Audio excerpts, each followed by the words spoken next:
Bonjour et bienvenue dans cette vidéo de présentation de Your Text Guru. Je suis Pierre de Your Text Guru et nous allons répondre ensemble à certaines des questions que vous pouvez éventuellement vous poser sur Your Text Guru. Qu'est-ce que c'est que le score d'optimisation SEO et le danger SEO sur Your Text Guru? Alors, pour répondre à cette question, il va falloir déjà comprendre que Your Text Guru est un outil d'aide à la rédaction optimisé pour les moteurs de recherche. Donc, en fait, pour ça, vous devez d'abord rentrer une requête sur laquelle vous devez vous visez un positionnement.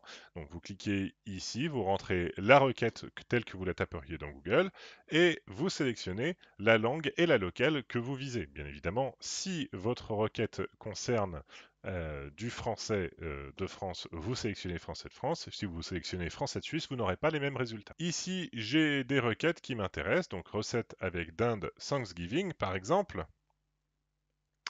et j'ai rentré un contenu sur la box d'analyse. Alors, comment est-ce que je dois lire un petit peu cette page? J'ai d'abord une courbe d'analyse. En dessous, j'ai la box d'analyse du contenu que je suis en train d'analyser. J'ai un bouton pour analyser. Et après, j'ai d'autres fonctionnalités dont on discutera plus tard. Mais l'autre élément à regarder, ce sont ces deux cartes ici en bas à droite, avec le score d'optimisation SEO, abrégé en SOSEO, et le danger SEO, abrégé en DSEO, et des recommandations que vous pouvez voir en dessous.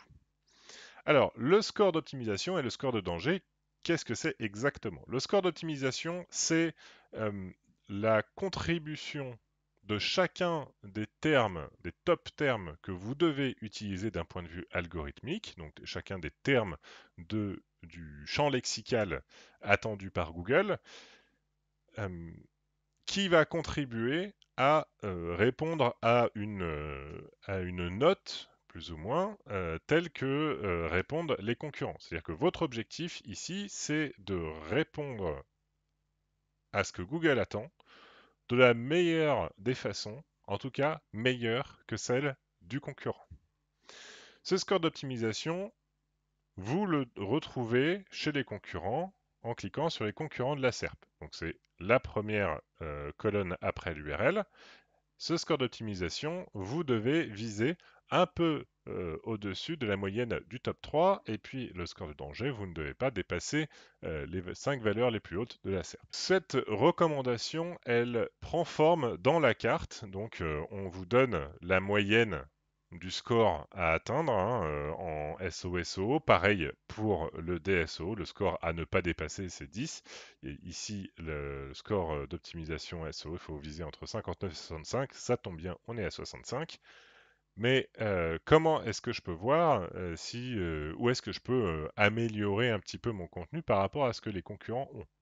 Eh bien, c'est bien simple. Je clique ici sur voir les concurrents et je vais voir la forme de la courbe de chacun des concurrents que je sélectionne. Donc là, je peux voir qu'il y a des zones sur lesquelles les concurrents mettent peut-être un peu plus de texte que moi.